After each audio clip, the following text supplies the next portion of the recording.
Welcome to Let Me Fix This. Enjoy the video. In this video, I will show how to make ice cream gola. Start by crushing clean ice into fine flakes using a blender or ice shaver and set them cold.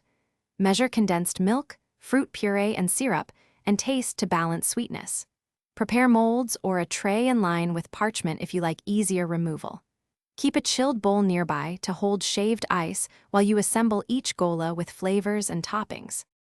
Use a sturdy ice shaver or blender with ice crushing blades to create soft, snow-like flakes for the best gola texture. Pack the ice gently into molds or onto a chilled metal tray and handle quickly to prevent melting. Keep a bowl in the freezer to transfer shaved ice as you work so it stays cold. Practice 1 or 2 test shaves to find the right flake size before assembling flavored layers and syrups. If you're finding this video helpful, please subscribe and like for more recipes and tips.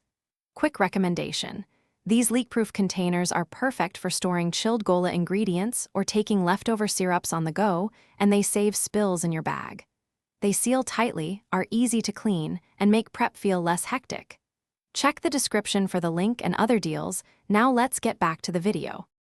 Build flavor by layering shaved ice with syrups, condensed milk, and fruit puree to get creamy, tangy, and sweet contrasts in each bite. Sprinkle chopped nuts, toasted coconut, or a dusting of spice like cardamom for texture and aroma. Drizzle a final syrup in a spiral or zigzag pattern so each spoonful has sauce and ice. Serve immediately in a chilled bowl or freeze briefly to set slightly for firmer gola. Thanks for watching. If you found this helpful, don't forget to like and subscribe.